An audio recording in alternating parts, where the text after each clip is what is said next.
2042 সাল পর্যন্ত ক্ষমতায় থাকার যে প্রজেক্ট তারেক জিয়ার, সে প্রজেক্ট থেকে পিছু হটতে বাধ্য হলেন তিনি। এখন বলছে না না না না 2042 সাল পর্যন্ত ক্ষমতায় থাকার ইচ্ছা নাই। বাবা তুমি যে বলেছিলে তুমি এটা আর বলবা না। দর্শক, খবর আপনারা জানেন যে বিএনপির যে গোপন পরিকল্পনা, মেটিকুলাস ডিজাইন পরিকল্পনা, অবশ্যই এটা ভারতের পরিকল্পনা। কারণ আমি এটা অ্যানালজি করে দেখিয়েছি, এই পরিকল্পনা এটা জাস্ট কথার কথা জয়নুল আবেদিন ফারুক বলে ফেলেছেন এটা না। এটা বিএনপি হাইকমান্ডকে নিয়ে র ভারত সাউথ ব্লক দীর্ঘমেয়াদী প্ল্যান করেছে। সেই প্ল্যানটা জাস্ট বলার কথা না জনসম্মুখে, সেটা বলে দিয়েছেন জয়নুল আবেদিন ফারুক। এটা ফারুকের কোনো ব্রেন চাইল্ড না। এটা যে একদম ভারতের প্ল্যান, এটা বুঝতে আপনাকে বড় বিজ্ঞানী হওয়ার দরকার নেই। আপনি জাস্ট একটু হাসিনাকে যেরকম 16 বছর রাখা হয়েছিল ওইটার সাথে তুলনা করেন, তাহলেই বুঝবেন। যেমন স্বাভাবিকভাবে 3 মেয়াদে ক্ষমতায় থাকা মানে 15 বছর, কিন্তু জয়নুল আবেদিন ফারুক বলে ফেলেছিলেন যে 16 বছর।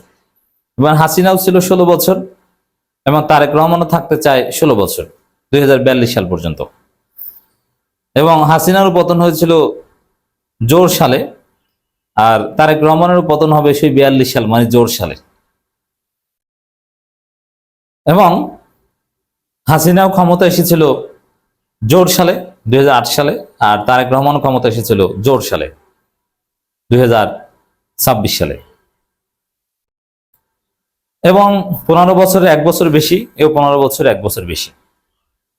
এবং ওইটাও রেখেছিল ভারত, এটাও ভারত, দুটোর নেপথ্যে ভারত। মানে অনেক কিছু হিসাব নিকাশ করেই এটা ঠিক করেছে যে 15 বছর থাকা যায়, 3 বার 3 রকমের ভোট চুরি করা যায়, কিন্তু চতুর্থবার অটোমেটিক্যালি জনবিস্ফোরণ ঘটে, তখন আর টেকা যায় না। তো এইভাবে এই প্ল্যান সাজিয়েছিলেন তারেক রহমান ভারত যে রাখতে হবে। এখন দেখেন, বাংলাদেশকে নেতৃত্ব দেওয়ার মতো হাসিনা নাই, হাসিনার বিকল্প তারেক রহমান ছাড়া আর কে আছে? এরকম যোগ্য আর কাকে পাবেন? আর এই পরিবারতন্ত্র এটা ভারত ধরে রাখবে, এটাও একটা ভারতীয় প্রজেক্ট, পরিবারতন্ত্র ধরে রাখা। অতএব পরিবারতন্ত্র বাঁচিয়ে রাখতে আপনি আর কাকে পাবেন?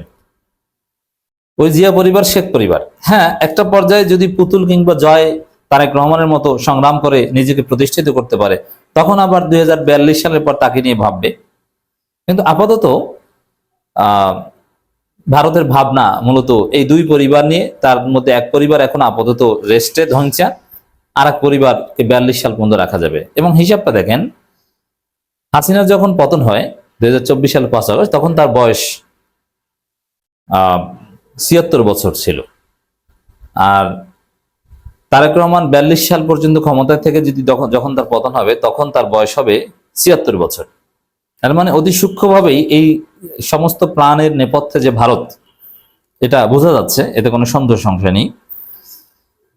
এখন এটা জনসম্মুখে বলে বিএনপি তারেক রহমান কার্যত বেকায়দায় পড়েছেন। কারণ বাংলাদেশের মানুষ যেহেতু এই 16 বছরের ভারতীয় শাসন এক্সপেরিয়েন্স করেছে, তো এবার আর সেই সুযোগ দিবে না। আগের বার তো বুঝতে পারে নাই, কিন্তু এবার তো বুঝে গেছে, যার ফলে মানুষ এই সম্ভাব্য ফেসিস্টদের ফেসিস্ট হয়ে উঠতেই দিবে না। এবং গায়ের জোরে প্রতিষ্ঠানগুলো দলীয়করণ করে নানান ফন্দি ফিকির করে যদি ফেসিস্ট হয়ে উঠতে চায়, তাহলে 1.5 বছরের বেশি তাদেরকে রাখবে না, কঠিন প্রতিবাদের মুখে পড়বে। আর বাংলাদেশের মানুষ, তরুণ প্রজন্ম এবার আন্দোলন শিখে গেছে। সেই 2008 থেকে 2024-এর রিয়ালিটি আর বর্তমান 2026-এর রিয়ালিটি এক না। অতএব বিএনপি টিকতে পারবে না, ইটস শিওর। যার ফলে এটাকে গোপনে ইমপ্লিমেন্ট করার চেষ্টা করতে হবে। কারণ ঘরের মালিক যদি জেনে যায় যে আজকে এই দরজা থেকে চোর ঢুকবে, তাহলে সেই চোরকে ধরে ফেলে, অথবা চোর ঢুকতে পারে না। এখন জয়নুল আবেদিন ফারুক এই মিস্টেক করেছেন যে তারা চুরি করবে, আর মালিককে জানিয়ে দিয়েছে, মালিক তো দেশের জনগণ, যে আমরা চুরি করে এইভাবে 2042 সাল পর্যন্ত ক্ষমতায় থাকবো। তো এটা জানিয়ে দেওয়ার পর বিএনপি একটা বিব্রতকর পরিস্থিতি পড়েছে। তারপরের খবর, 2042 সালেও তারেক রহমান প্রধানমন্ত্রী থাকবেন। বক্তব্যে জয়নুল আবেদিনকে সতর্ক করলো বিএনপি। সতর্ক করেছে এটা লোক দেখানো, কিন্তু বাস্তবে বৃহত্তর প্ল্যানের অংশ হিসেবে জয়নুল আবেদিন ফারুক বলেছেন। এই জয়নুল আবেদিন ফারুক তিনি কিন্তু মজার মানুষ। এরকম অনেক মানুষ আছে দেখবেন যে অনেক গোপন বিষয় পেটে রাখতে পারে না, বলে দেয়। ফ্যামিলির মধ্যে এরকম থাকে, মানে অতি উৎসাহী, না বলে পারে না। এরকম না বলে পারেনি, তিনি বলে দিয়েছেন। তো জয়নুল আবেদিন ফারুক সেই বিএনপি যে না ভোটের পক্ষে থাকবে, এটা সবার আগে জয়নুল আবেদিন ফারুক বলে দিয়েছিলেন যে আপনারা না ভোট দিবেন। একটা পর্যায়ে দেখেছেন অনেকের কাছে মনে হয়েছিল যে না ভোট এটা জয়নুল আবেদিন ফারুকের ব্যক্তিগত বক্তব্য, কিন্তু দিন শেষে প্রমাণিত হয়েছে যে না ভোটেই ছিল বিএনপির আসল অবস্থান, এবং বিএনপির নেতাকর্মীরা বিভিন্ন জায়গায় না ভোটের পক্ষে ক্যাম্পেইন চালাতো, এবং শেষ পর্যন্ত বিএনপির অধিকাংশ ভোটার না ভোটেই দিয়েছে। কিছু ভোটার হয়তো বা হা ভোট দিয়েছে, কিন্তু বিএনপির অধিকাংশ লোক না ভোটেই দিয়েছে।